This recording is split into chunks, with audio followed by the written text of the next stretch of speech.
Hello again, folks. Welcome to another edition of Media Watch. I'm your co-host, Eric Tait, I'm Bob Anthony. And I'm Raymond Peterson. and we're pre-taping the Wednesday before our Monday air on Manhattan Neighborhood Network, and so it's being brought to you by the good graces of good old Zoom and MNN. Um, Basically, we're in the middle of the RNC convention in wherever they're holding it, virtually, some parts Charlotte, and some of it on the White House grounds, all of which the White House stuff is in violation of the Hatch Act, but that's another issue. I don't want to give that convention any space or any time except to note the fact that they're not dealing with 175,000 plus Americans dead from coronavirus. It's like the virus doesn't exist. So where you guys want to jump off besides that silliness? Well, we've had enough in the news, unfortunately, about Black people getting killed uh, just because they're living as Black people.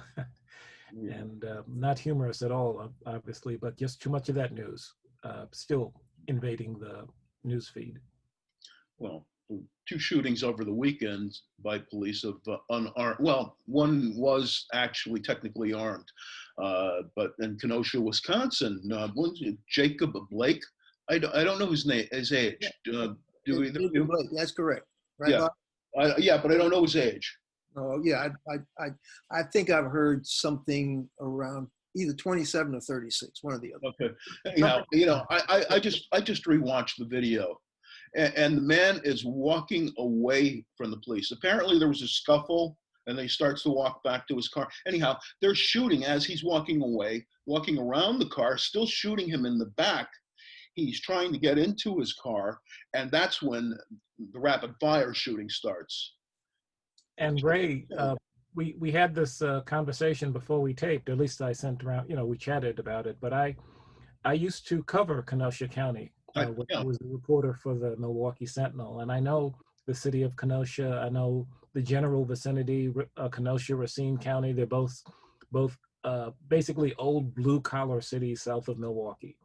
That's what Kenosha is, and this is not the Kenosha that I remember. I mean, it's an old factory town, right? Exactly. You got that dead right. It's the old home of the old American Motors. American Motors. Okay. Yeah, that shows you how long it's been since they've been a really active labor town. But yes, not to draw this out too much, it hit me to the core when I saw the video, because I know it's a small Black community, but because it's an old blue collar community, they're used to working together in the plant. It's a history of cooperation. The neighborhood where this particular altercation started was basically, from the report that I read, was a mixed community. It wasn't an all Black community. It was allegedly a mixed community. And Blake, the initial report was he thought about trying to break up the fight and decided, since it wasn't possible, he was just going to extricate himself and just take his kids home. So he started walking away, and as you described, Ray, as he's trying to get into his car, they're pumping 7 bullets into his back. Yeah. Which is, it was a total of 17 bullets, by the way. All I saw was he got hit by 7 bullets. I don't know how many they fired. Yeah. And the 7 bullets, I believe the report, one punctured his kidney, one severed his spinal cord. So he is not in the very, very best of condition, and he may never walk again. We don't know, but his outlook is not the best, to say the very least. So down the road, I suspect his family will be filing some kind of lawsuit based on the evidence that we've seen so far. And I'm guessing, hopefully, they will be able to get something to help him and his children, because in the state he's going to be in, he's going to need every dollar he can get. Yeah, no, absolutely. And the interesting thing is, I saw the first reports on that, but I missed the reports on was it Lafayette, Louisiana? Lafayette, Louisiana, Trayford, Pellerin, Trayford Pellerin, 31 years old, 11 shots. Now he got hit 11 times in the back as well. I can't confirm back. I think so. He was walking away. He was walking into a gas station. The reports I read, Yeah, he had a knife in his hand, but he decided not to confront the police, and he was walking. He walked long enough for him to be heading towards some. Well, they let him walk for half a mile. They let him walk for half a mile. He was first contacted at a convenience store, which he left on foot, and they followed him for a half a mile. Then when he tried to enter another store at a gas station, that's when they shot him.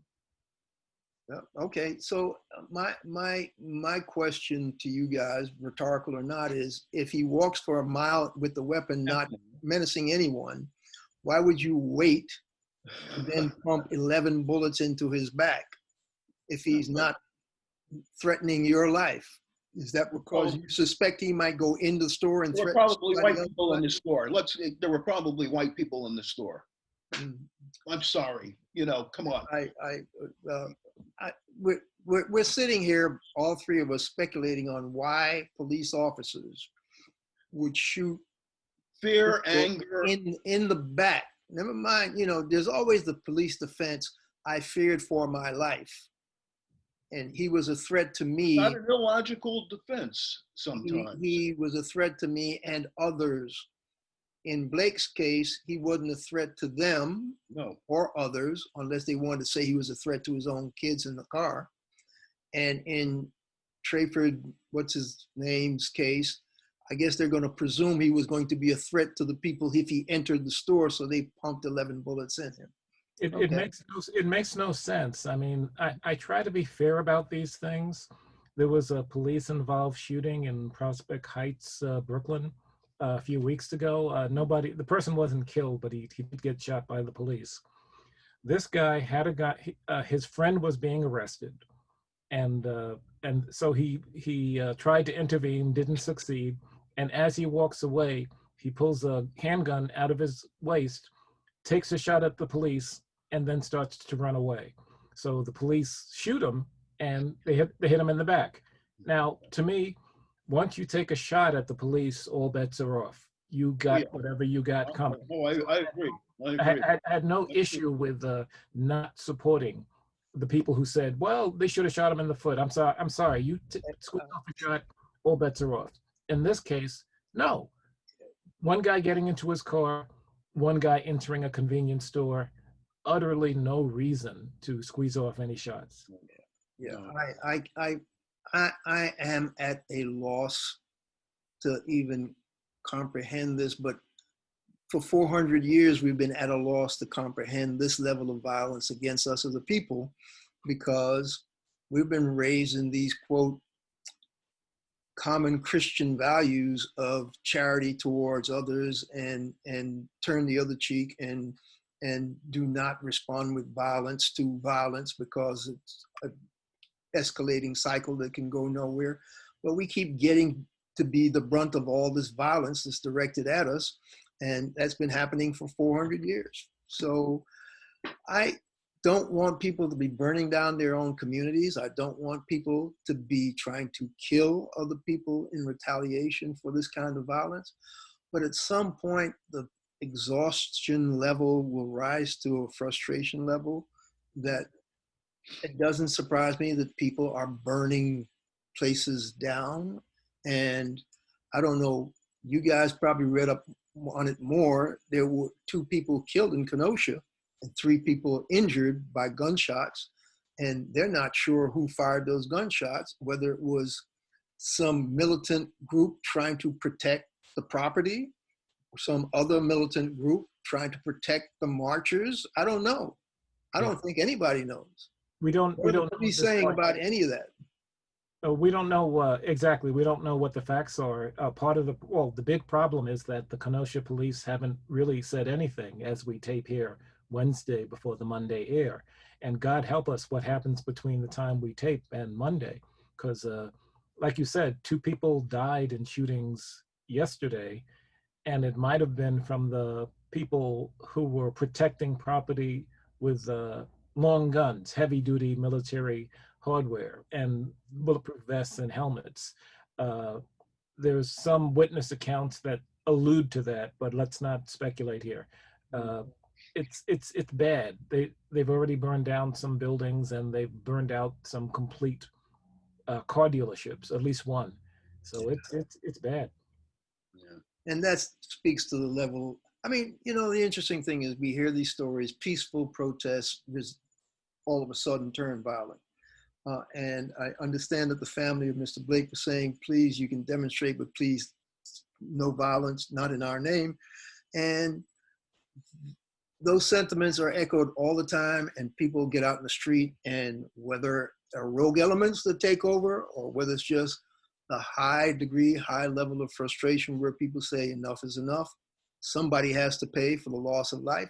I can't begin to fathom what's at play here, but I can understand the frustration level.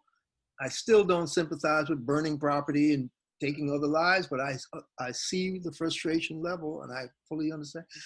Not to change the subject, but you see the frustration levels actually manifested itself on the level of pro sports, where all these professional athletes on all these leagues. I didn't hear anything about baseball, but I know the football players and the basketball players, they're all up in arms about this stuff. Yeah.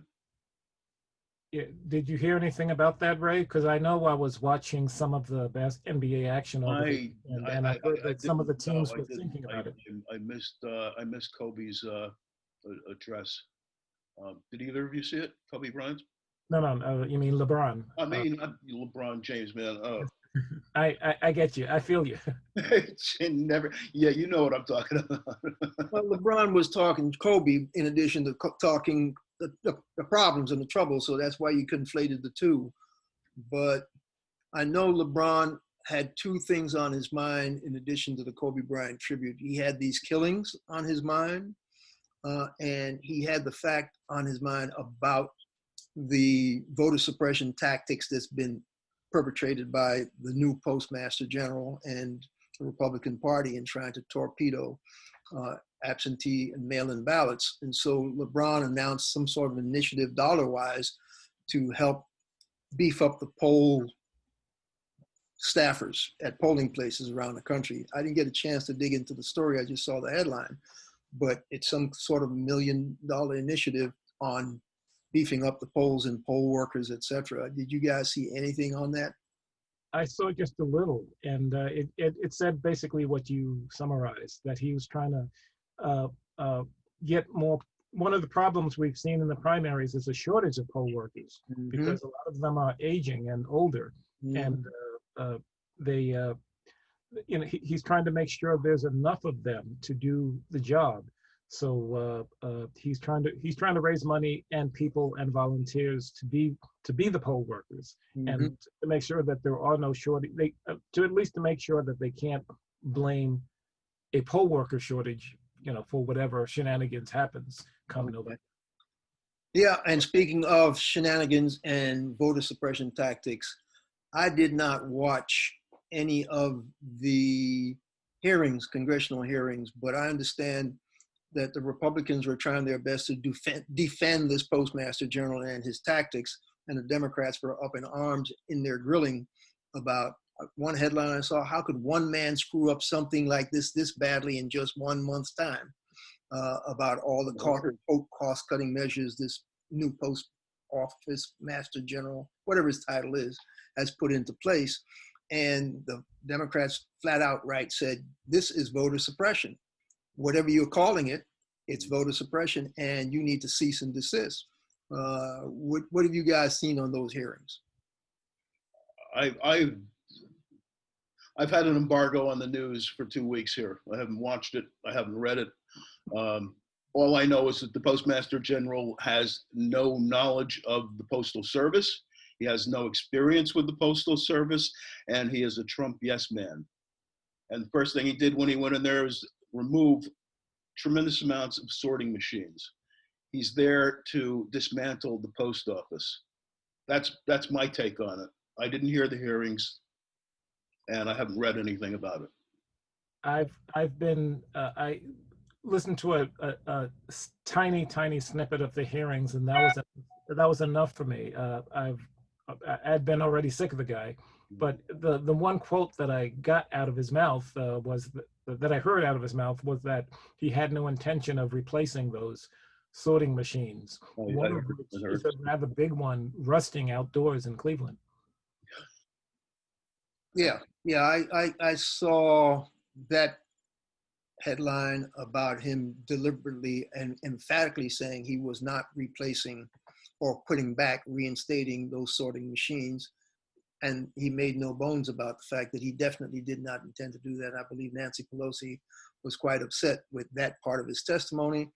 But she wasn't the only one, because the latest story that broke either yesterday or today, this Wednesday before we air, is that the New York Attorney General and about 6 other states' Attorney General are now suing the postmaster and the Trump administration, and a number of points that they raised in their bill of particulars that they presented to the court was it was in violation of a number of laws that were passed to make sure that there was a viable post office. And so the suit has been joined in a court of law to cease and desist and rectify, despite the fact that he's testifying before Congress that he doesn't plan to do anything about reinstating. This suit says you will make whole what you just destroyed. So the problem with legal remedies, it winds its way in courts and you can't physically do that. Anything about it? Maybe not. Especially now, it's what the Trump administration does well. They try to run out the clock, and it probably will happen here too. Yeah.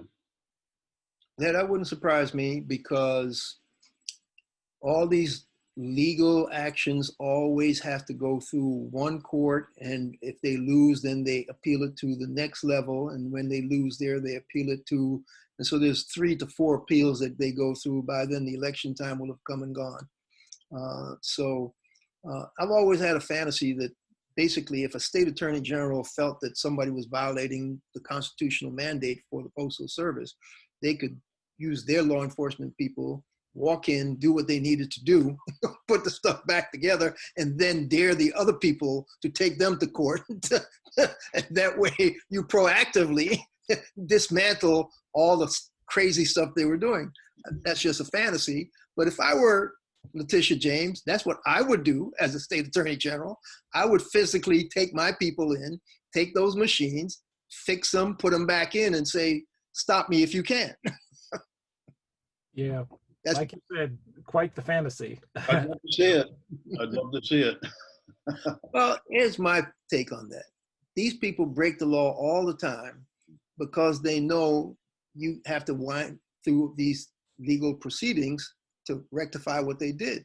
So I'm saying, if you think you're within the law, do what you feel is correct within the law, even if it's not the normal procedure, and dare them to take you to court and prove that you were in the wrong.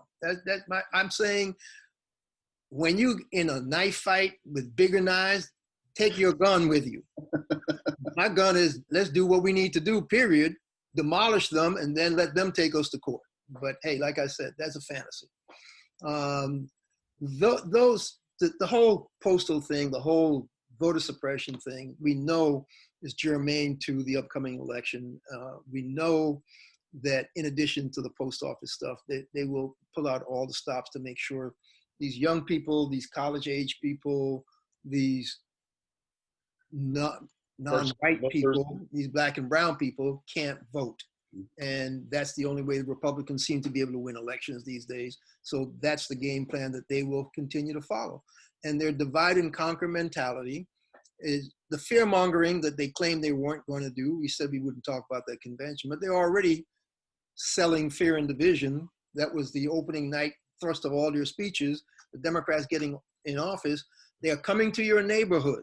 They will bring all these bad people. They will do this, they will do that, and your life will be totally forfeit. That was the thrust of their first night's convention speeches. So, hey, divide and conquer, fear mongering, that's what the Republicans are pushing, in addition to voter suppression and anything to stop people from voting. Yeah. So the other stories that we probably have a little bit of time to maybe take a look at are overseas About 9 stories. minutes. We know that Belarus, Bob, you know more about Belarus than all of us. This guy, the guy who, quote, won the popular vote by 80+ percentage points in the last election. What's his name? Yeah, I'm just I keep forgetting how to pronounce it, so I'm looking. Give it a shot. Here we go. It's right in front of me now. Belarusian President Alexander Lukashenko, and he's right.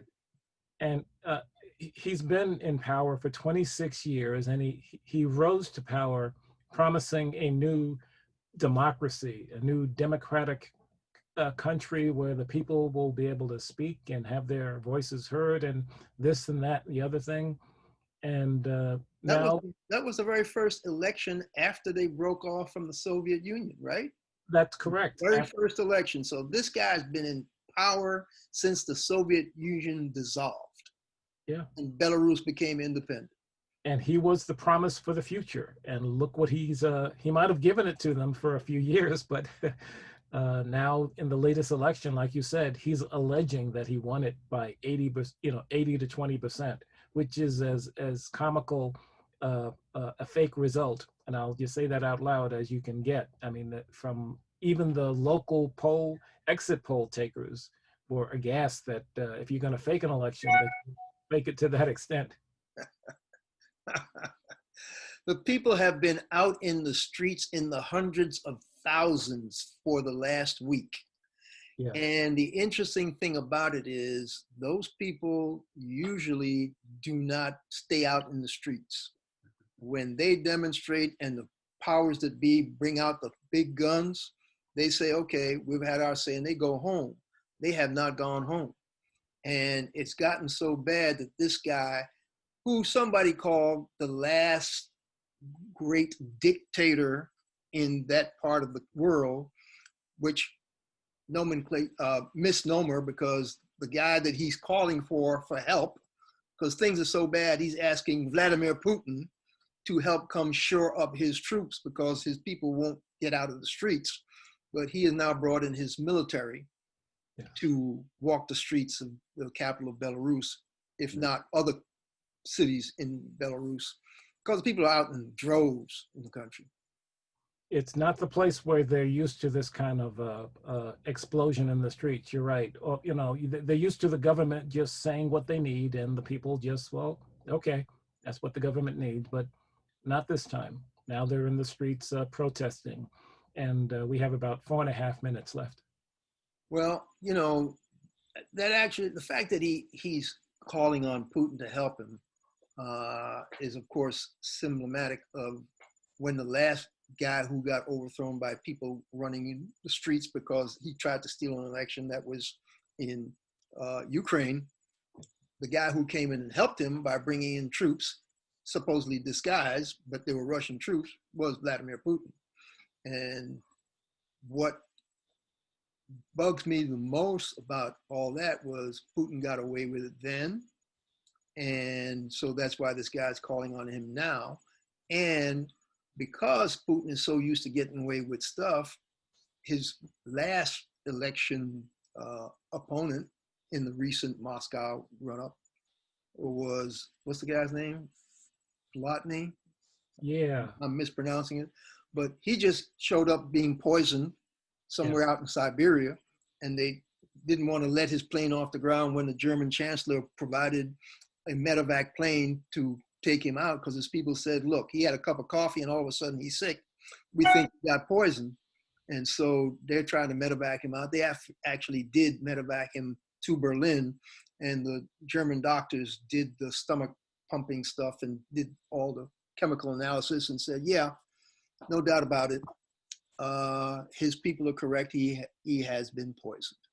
And the guy who usually poisons his opponent, who poisons any opponent that says anything that he doesn't like, we know is Vladimir Putin. And this was a Putin opponent. So our president, your president, Our president. I don't call him mine, has yet to say a word about this latest poisoning of a Putin opponent. At least one of his minions talked about the Belarus problem recently, some lower level State Department guy, but there's been no outcry about the Belarus situation for real from our government.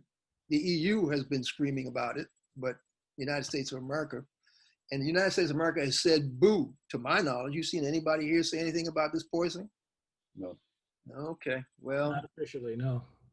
How are we on time? I think that's about close. No, we have about 2 minutes, 1 minute and 50 seconds. Yeah, so we got a State Department that doesn't stand up for democratic norms anymore. We have a State Department chief who put out a directive that says no State Department official will be talking on any political subject at any political convention about any political stuff, X, Y, and Z, even if they're on their own time. And having issued that directive, he stood up and said, "Here, I'm Mike Pompeo. I'm in Jerusalem. I'm happy to talk to you about what's going on in our local, whatever." I don't know what his speech was, but he gave a speech in Jerusalem in violation of his own directive about we can't be political since we're doing the business of the entire country as a State Department. And so that's all I'm going to say about that, because other people have violated all kinds of things that shouldn't be done during this, quote, Republican National Convention. What else you guys got before we wrap it up? No, that's about it from me. Just the general malaise. Okay, let's sign off then. Well, we have about 40 seconds. Okay, well, in 40 seconds, I'm going to say, folks, this has been Media Watch. I'm happy to have been with you again. I'm Eric Tait. I'm Bob Anthony. Please follow us on Twitter and YouTube at Media Watch EVT. And I'm Raymond Peterson. And we'll catch you the next time, folks. Stay well, stay safe in the time of COVID.